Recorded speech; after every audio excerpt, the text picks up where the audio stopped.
सत्य समाचार, निष्पक्ष समाचार, समाज बदल्ने हाम्रो अभियान। नमस्कार, यो हो टाइम समाचार। म जान्ने सुरु गरौँ कडा टक्कर प्रसङ्गबाट। आगामी मङ्सिर 4 गते हुने प्रतिनिधित्व प्रदेश सभा सदस्य पदको निर्वाचनमा धनुषाको निर्वाचन क्षेत्र नम्बर 4 मा दुई गठबन्धनका उम्मेदवारलाई स्वतन्त्र उम्मेदवारले कडा टक्कर दिने भएका छन्।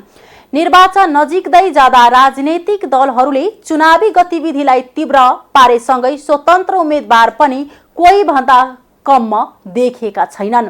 नेपाली कांग्रेसका सहमहामन्त्री महेन्द्र यादव, नेकपा एमालेका सचिव रघुवीर महासेठ र जनता समाजवादी पार्टी नेपालका महाजन यादव जस्ता दिग्गज नेताहरू बीच स्वतन्त्र उम्मेदवारको रूपमा 27 वर्षीय हास्य कलाकार कृष्ण कुमार महतोले पनि उम्मेदवारी दिएका छन्। दुई गठबन्धनका नेताहरू दलीय प्रतिस्पर्धी गरिरहँदा स्वतन्त्र उम्मेदवार महतोको पनि व्यापक जन समर्थन बढिरहेको छ। क्षेत्रका प्राय सबै चुनावी कार्यक्रममा दलका नेताले स्वतन्त्र उम्मेदवारको विपक्षमा बोलिरहँदा अधिकांश समर्थकहरू भने स्वतन्त्र उम्मेदवार कृष्णको लागि दिनरात मेहनत गरिरहेका छन्। कृष्णले आफ्नो प्रतिस्पर्धीको रूपमा कसैलाई हेर्दैन। उनले कांग्रेस, एमाले लगायतका पार्टीका नेताहरूले केही नगरेपछि आफू स्वतन्त्र उम्मेदवार बनेको बताए। आफू दलीय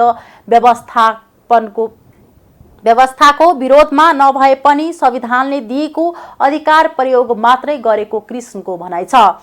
धनुषा 4 मा 2051 र 2056 सालको संसदीय चुनाव हारेको महासेठ 2064 सालको उपचुनावमा जित्न सफल भएका थिए।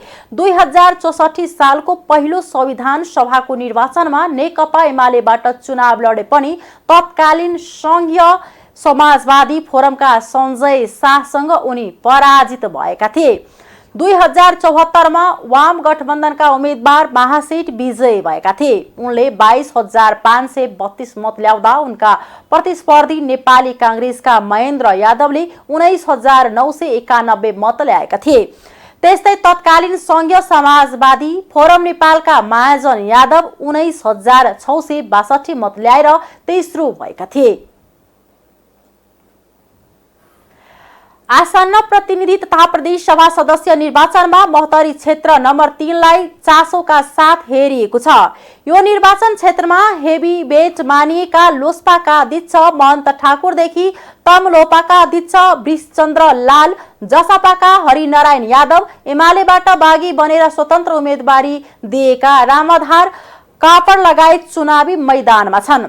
जसपा एमाले गठबन्धनबाट जसपाकै हरिनारायण यादव उम्मेदवार छन् भने तमलोपाका अध्यक्ष लाल पनि सोही पदमा प्रतिस्पर्धी बनेका छन्। अर्थात् विगतका सहयात्रीहरू नै यसपालि एक अर्का विरुद्ध लड्दैछन्। ठाकुरलाई उनकै लामो समयदेखिका सहयात्री लालको उपस्थितिले चुनौती थपिएको छ। ठाकुर 2074 को चुनाव लड्दा लाल उनको सहयोद्धाको रूपमा साथ दिएका थिए। विगतमा ठाकुरको अध्यक्षतामा नेपाली कांग्रेसबाट विद्रोह गरी तमलोपा गठन हुँदा लाल समेत त्यसैमा थिए। तमलोपाबाट राजपा बन्दा पनि लाल सँगै थिए भने राजपाबाट जसपा र जसपाबाट अलग भएर लोसपा बन्दासम्म समेत सँगै रहेका लाल पछिल्लो समय आफ्नै नेतृत्वमा पुरानो तमलोपालाई बित्याएका छन्। 2028 सालदेखि नै ठाकुर र लाल कांग्रेसको राजनीतिबाट चिनजान भएका र एक अर्कालाई सहयोग गर्ने नेता हुन्। यसपालिको निर्वाचनमा दुवैजना बीचको राजनैतिक सम्बन्ध चिसिएको छ। लालले ठाकुर मधेस आन्दोलनप्रति धोका दिने व्यक्ति रहेकोले आफूले उनको साथ छोडेको बताउँछन्। सर्लाहीमा बालिकाको डुबेर मृत्यु भइसकेपछि शवलाई गाडिसकेको अवस्थामा प्रहरीले शवको उत्खनन गरेर पोस्टमार्टमका लागि पठाएको छ। जिल्लाको लालबन्दी नगरपालिका 1 नवलपुरमा बाल्टिन भित्रको पानीमा डुबेर मृत्यु भएपछि परिवारले गाडिसकेको एक बालिकाको शव शुक्रबार दिउँसो प्रहरीले उत्खनन गरेर पोस्टमार्टमका लागि पठाएको छ। नवलपुर स्थित लखनदेखि खोलाको किनारामा छाप्रो बनाएर बस्दै आएका इनर देव महतोकी 2 वर्षीय छोरी रागिनी महतोको बिहीबार बिहान आफ्नै घरको आँगनमा पानी भरेर राखिएको बाल्टिनभित्र डुबेर मृत्यु भएको थियो। बालिकालाई बाल्टिनभित्र अचेत अवस्थामा खोप्टिरहेको देखिएपछि परिवारका सदस्यले उपचारका लागि लालबन्दी स्थित मोडेल अस्पताल ल्याउँदा चिकित्सकले मृत घोषणा गरेका थिए।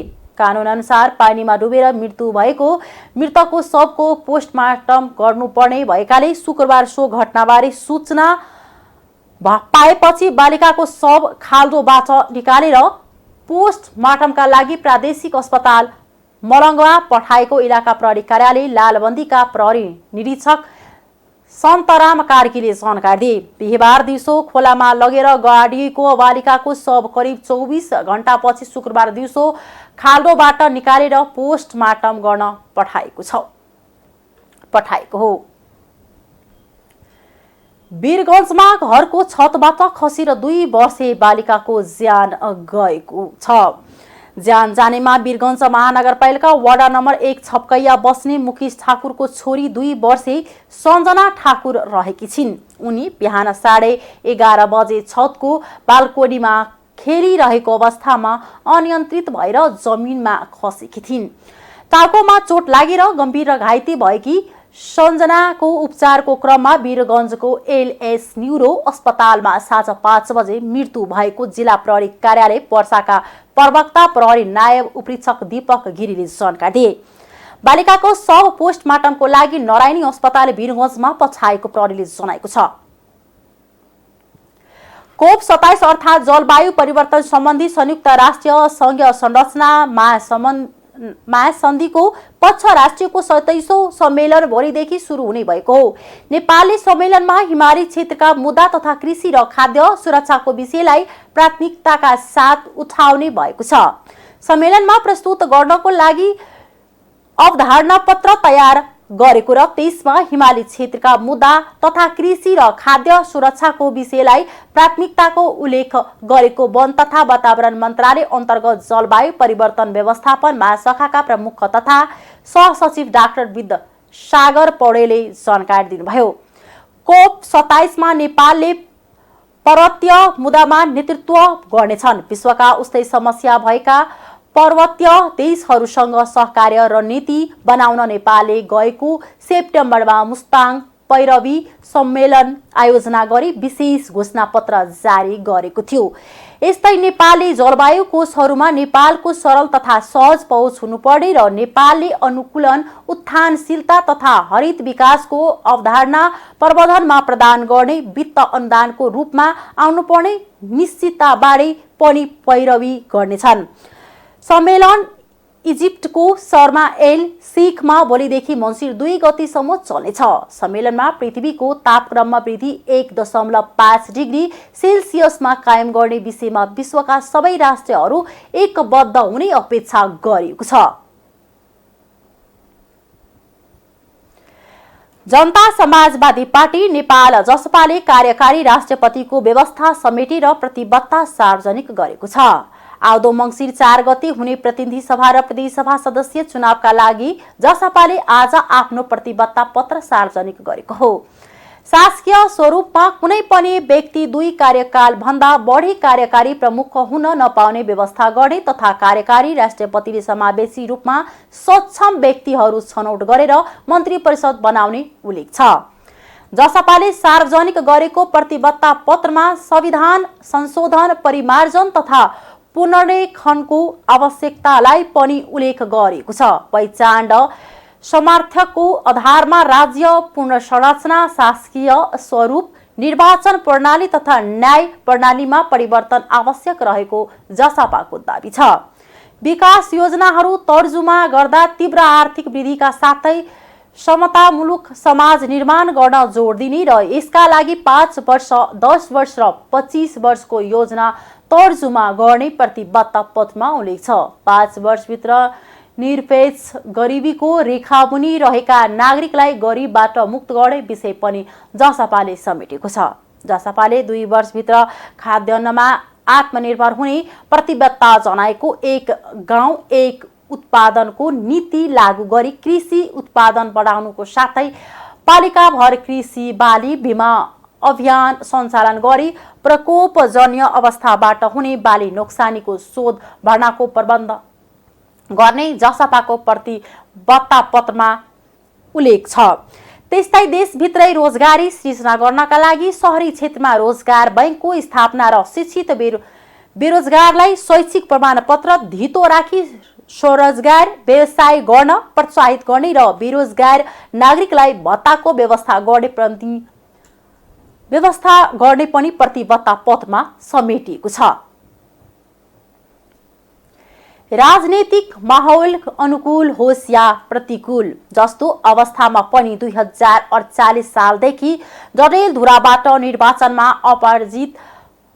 अपराजित यात्रा गरिरहेको नेपाली कांग्रेसका सभापति एवं प्रधानमन्त्री शेरबहादुर देउवा 3 दिनदेखि आसन्न मङ्सिर 4 गते हुने प्रतिनिधि सभा एवं प्रदेश सभाको निर्वाचनका सन्दर्भमा गृह जिल्ला डडेलधुरामा आयोजनाका गरिएका चुनावी सभामा व्यस्त छन्। सत्ता गठबन्धन दलका साझा उम्मेद्वार समेत रहेका प्रधानमन्त्री देउवालाई अघिल्लो आम निर्वाचनमा नेकपा माओवादी केन्द्र र नेकपा एमाले चुनौती दिएको भए पनि यसपटक माओवादी केन्द्रको सुदूरपश्चिमको नेतृत्वकर्ता नेता खगराज भट्ट देउवालाई सघाइरहेका छन्। गठबन्धनको प्रदेश सभा सदस्यको उम्मेद्वार भैरव भट्ट आफू पनि चुनावी मैदानमा छन्। प्रधानमन्त्री देउवा 2048, 2051, 2056, 2064, 2070 र 2074 सालको निर्वाचनमा डडेलधुराबाट निर्वाचित भइसकेका छन्। उनी विक्रम सम्वत 2064 मा कञ्चनपुर र 2070 मा कैलाली 6बाट पनि विजयी भएका थिए। गत 2074 सालको निर्वाचनमा 16 वडा प्रतिनिधि सभा रहेको सुदूरपश्चिममा नेपाली कांग्रेसबाट प्रत्यक्षतर्फ जित्ने एक्ला नेता समेत उनी हुन्। माओवादी नेता भट्ट 3 पटक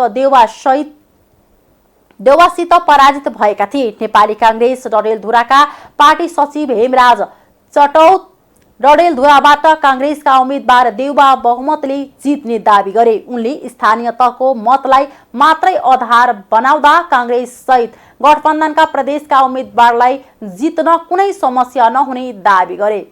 पालिकाको निर्वाचनमा कांग्रेस एक्लैको 22,000 बढी माओवादी केन्द्रको 13,000 को हरारीमा मत हो।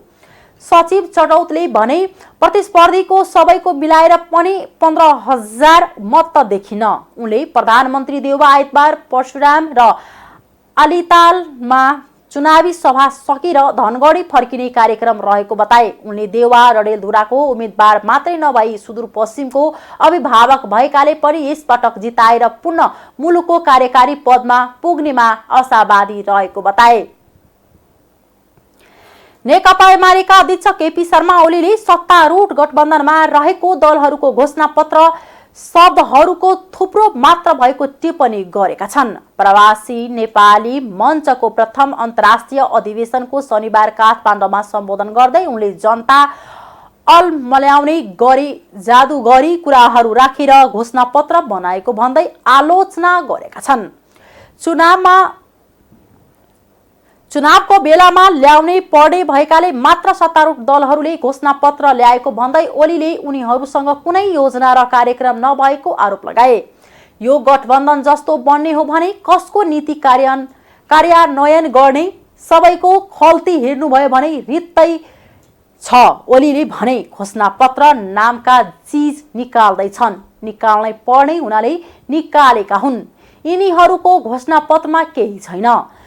पोलिटिकल पार्टीले प्रोग्राम दिनु पर्यो, सोच हुनु पर्यो। यिनका घोषणापत्र शब्दहरूको थुप्रो हो। 4 मङ्सिरको चुनावबाट एमाले बाहेक अर्को कुनै पनि दल बलियो राष्ट्रिय शक्तिको रूपमा आउन नसक्ने ओलीले जिकिर गरे। आर्थिक समाचार।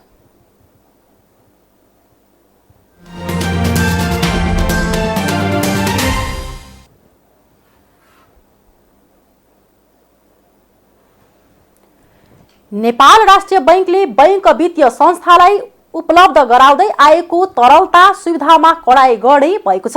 राष्ट्रिय बैंकले दैनिक तरलता सुविधा सम्बन्धी कार्यविधि संशोधन गर्दै बैंक वित्तीय संस्थाहरूले दैनिक तरलता सुविधा लिएर ओभरनाइटमा परिवर्तन गरे उक्त रकम बैंकको वैधानिक तरलता अनुपात एसएलआर र खुद तरल सम्पत्ति अनुपातमा गणना गर्न नपाउने व्यवस्था गर्न प्रस्ताव गरेको हो।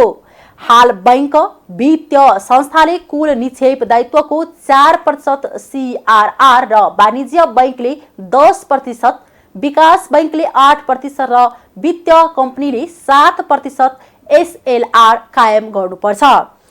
पुसदेखि भने वाणिज्य बैंकले 12%, विकास बैंक र वित्तीय कम्पनीले 10% पुर्याउनु पर्ने व्यवस्था छ।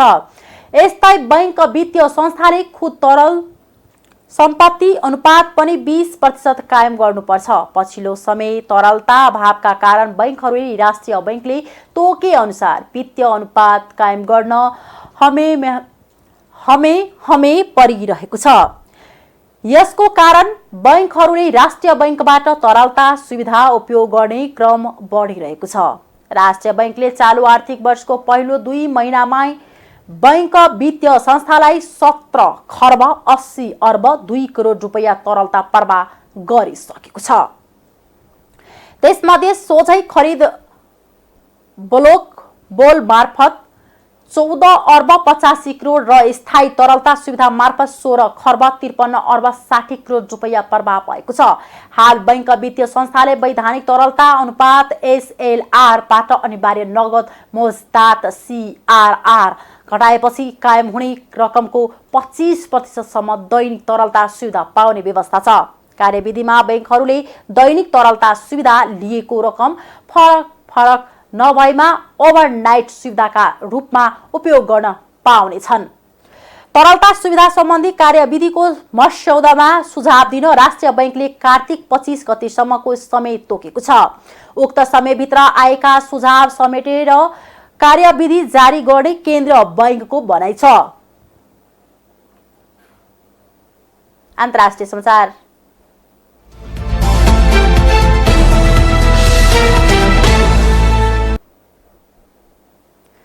पन्जाबको अमृतसरमा गोपाल मन्दिर बाहिर एक हिन्दूवादी नेताको गोली हानी हत्या गरिएको छ।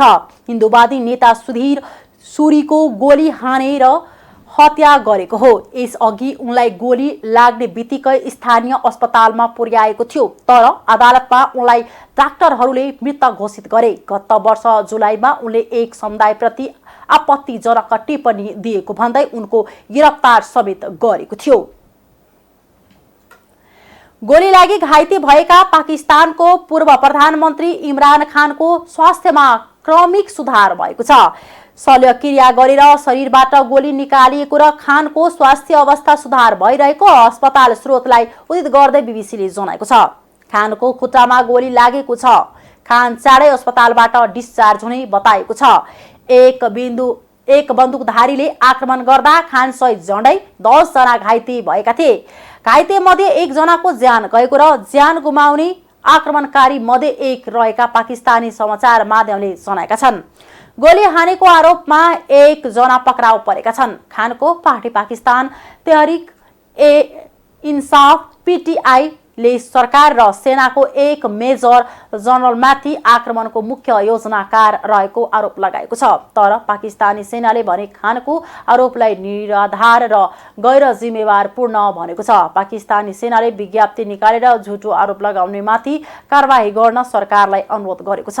पाकिस्तानका गृहमन्त्री राणा सनाउल्लाहले पनि खानको आरोप अस्वीकार गर्नुभएको छ। प्रधानमन्त्री शाहबाज शरीफले घटनाको दिन निन्दा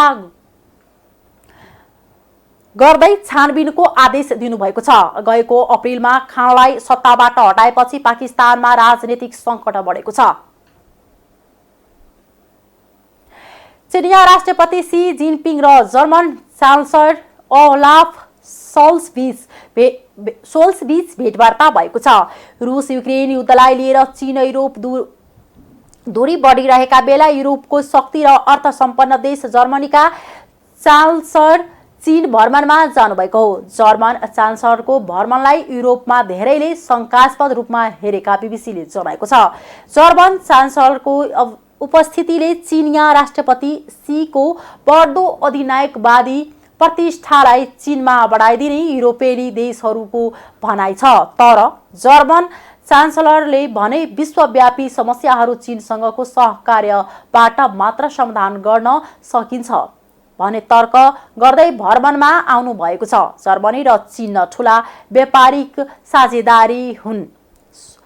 सोल्सले चीनमा 11 घण्टा मात्रै बिताउनु भएको छ। कोरोना महामारीपछि बेइजिङको यात्रा गर्ने उहाँ पहिलो पश्चिमी नेता हुनुहुन्छ भने सीले तेस्रो कार्यकाल सम्हालेपछि भेट्ने उहाँ पहिलो विदेशी नेता बन्नुभएको छ। यसैबीच सीसँगको भेटमा जर्मन चान्सलर सोल्सले युक्रेनसँगको युद्ध रोक्न रुसमाथि आफ्नो प्रभाव प्रयोग गर्न चीनलाई आग्रह गर्नुभएको छ। तर चीनिया राष्ट्रपति सीले रुसले युक्रेनमा गरेको आक्रमणको निन्दा गर्न अस्वीकार गर्नुभएको बीबीसीले जनाएको छ। तर रुसको परमाणविक धम्की गैर जिम्मेवार र अत्यन्त खतरनाक भएकोमा भन्दै दुवै पक्ष सहमत भएको जर्मन चान्सलर सोल्सलाई उद्धृत गर्दै बीबीसीले जनाएको छ। खेल समाचार।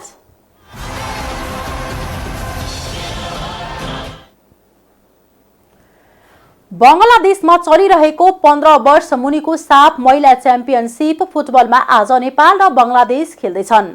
खेल ढाकामा दिउँसो 4:15 बजे सुरु भएको छ। आयोजक बंगलादेश र नेपाल दुवै चलिरहेको प्रतियोगितामा लगातार दोस्रो जितको प्रयासमा छन्। आफ्नो पहिलो खेलमा नेपाल र बंगलादेश दुवैले भुटानलाई हराएका थिए। बिहीबार भएको खेलमा नेपालले भुटानलाई 7-0 गोलले हराएको हो भने उद्घाटन खेलमा बंगलादेशले भुटानलाई 8-0 गोल अन्तरले हराएको थियो। नेपाल 3 अङ्क जोडेर दोस्रो स्थानमा छ। बंगलादेश 3 अङ्क जोडेर शीर्ष स्थानमा रहेको छ। भुटान अङ्कविहीन रहँदै पुछारमा छ। च्याम्पियनशिपमा आयोजक बंगलादेशसँगै नेपाल र भुटानको सहभागिता रहेको छ। डबल राउन्ड रोबिन लिगको आधारमा हुने प्रतियोगिताको शीर्ष टोलीले उपाधि जित्नेछ। हस्, अहिलेको लागि टाइम समाचार यति नै। हेर्दै गर्नुहोला टाइम्स टेलिभिजन। नमस्कार।